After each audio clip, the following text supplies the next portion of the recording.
Welcome to AP U.S. History. This chapter that we're going to go into is chapter 17. Is going to talk about Reconstruction, how to heal the wounds after the Civil War, how to bring the South back into the Union, and deal with the African American situation. So this was an attempt in this Reconstruction period of reconciliation and unification. Um, And this is going to be a slow process. It's not going to be until probably the turn of the century, the 20th century, that some of these issues are resolved in terms of reunification. The African American problem is not going to be solved until the late 20th century. The new freely released slaves are called freemen. Um, and what to do with this situation. Uh, in fact, the South wanted to revert back to the way it was before the Civil War, and radical Republicans in the North wanted to ensure that African Americans received their civil rights, civil liberties. So it was difficult to satisfy both sides. The North may have won the war, but the South is going to prevail after the war in terms of uh, integrating African Americans into mainstream society. Four main questions you have to look at is how is the South going to be rebuilt after the destructive Civil War? What would the condition of African Americans in the South look like? Um, how would the South be reintegrated into the North? How would they become part of Congress again? Who would control the process? Was it going to be the southern states, the president, or Congress? And as it turns out, it's going to be Congress. African Americans in the South, one of the first things that was created by Congress after the Civil War is the Freeman Bureau. Its main purpose was to help uneducated, unskilled, poverty stricken ex slaves to survive. It provided food, medicine, education to ex slaves and poor whites alike. In fact, it was the first social welfare program that we institute in the United States, and it's directed at those 4 million freed African Americans in the South. It was successful in teaching about 200,000 blacks to read. Many of the freemen were eager to read the Bible. It authorized 40 acres and a mule from the confiscated or abandoned lands to be settled by the black settlers, but that never really came about. One of the things that the Freeman Bureau did was negotiate labor contracts with white property owners in the South. The Bureau eventually expires in 1872. So this is for a short time. There is assistance from the federal government to help blacks be integrated into white society. This is a cartoon from a southern newspaper decrying, criticizing the Freeman Bureau. It was often called the Bureau of Refugees. Um, Many former northern abolitionists would go to the South to help out. These people were called carpetbaggers. They came with suitcases made out of carpet. They seemed to uh, be opposed to the Old South, and they're going to help African Americans and some confiscate lands. They're not well thought of. And eventually they will be persecuted by the KKK, the Ku Klux Klan. But this is these carpetbaggers were called this by white Southern Democrats. This is another cartoon showing what Southerners saw in terms of the Freeman Bureau. Uh, they believe that it just promotes laziness. Uh, the slogan is "Plenty to eat, nothing to do." Just lounging around all day and playing music and not being productive. Uh, During the Civil War, Lincoln had a plan to bring uh, the southern states, back into the Union. It was called a 10% plan. It never went into effect, but it was a much easier plan in terms of reintegrating the South into the Union. It said that 10% of those people before 1860 would have to declare themselves loyal to the U.S. And if they would do that, uh, they would be brought into the Union.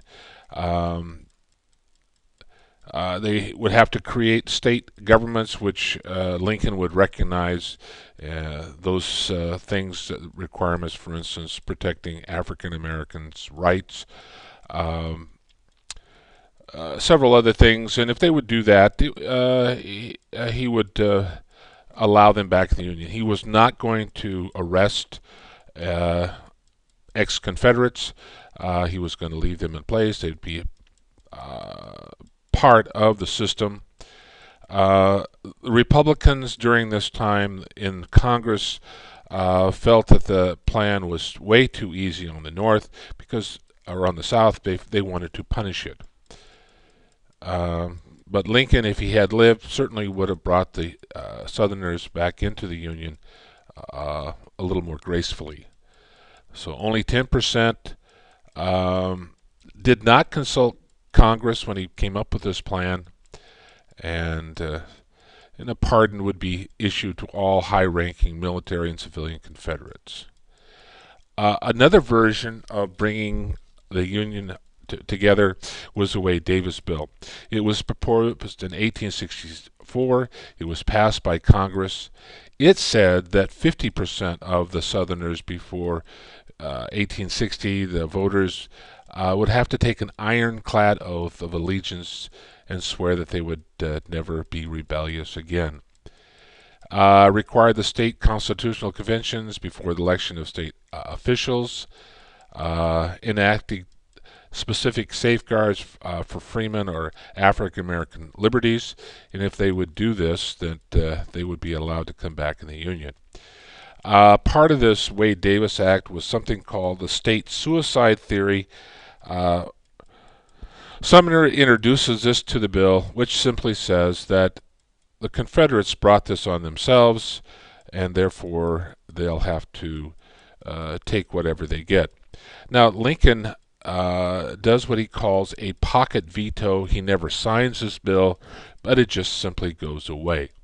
And so this doesn't go into effect. And this again, if you remember Charles Sumner, the fellow that got hit in the head with a cane, got a little revenge on his mind.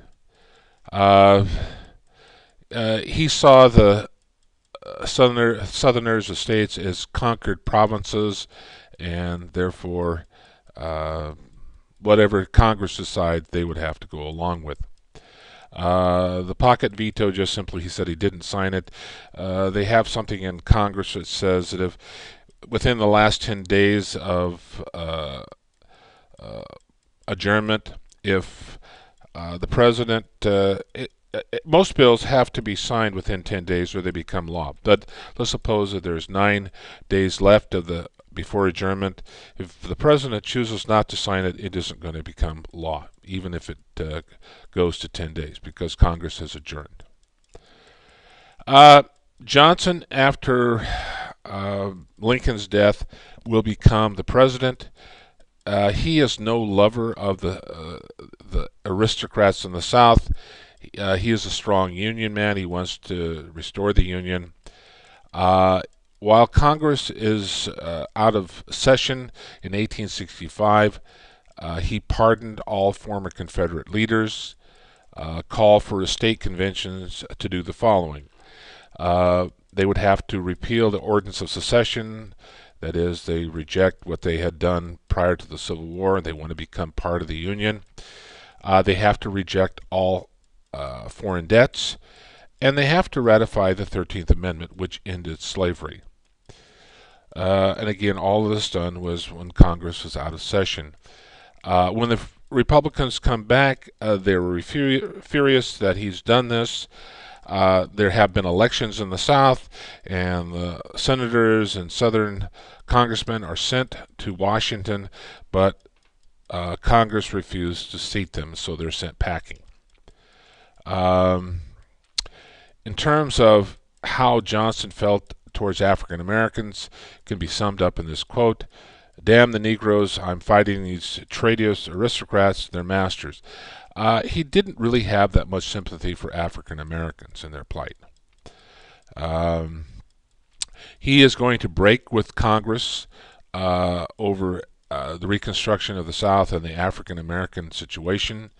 Congress is going to put together a joint committee on Reconstruction to see how the Union can integrate the South again. The president is going to veto some legislation coming out of Congress. One is the Freeman Bureau, which is giving welfare to the freemen or the ex-slaves. The other is the Civil Rights Act of 1866, which ensured that African Americans would receive the same rights as white people in America. Both of these are overridden by Congress. This is the first time in American history that Congress has been able to override a presidential veto with a 2/3 majority in the House and the Senate. From this point on, President Johnson is pretty much a sideshow. He doesn't have any power to control Congress. They do pretty much what they want, and he's just going to serve out the rest of Lincoln's term. Johnson sees himself as sort of a martyr for the cause of bringing Reconstruction, and he feels like he's being picked on, and he probably was. This is a Reconstruction Act that was passed in 1867. This is how the South will be governed until such time as they come back into the Union. One was actually a couple of acts were part of this. One was the Command of the Army Act, which simply said the president would issue any kind of Reconstruction orders through the commanders who were governing the 5 different sections in the South. The other law was the Tenure of Act law, which simply said that the president could not remove anyone that had been in Lincoln's administration without the approval of the Senate. And if he wanted to, he had to get their consent. Of course, was this constitutional? No. Presidents can choose whomever they want to be their advisors. Edward Stanton was somewhat of an enemy to Johnson. He leaked information to Congress. Eventually, Johnson is going to fire him, and because he does it without the approval of the Senate, they're going to bring impeachment against him. So the question of constitutionality, it wasn't. And we'll stop right there, and we'll pick this up next time.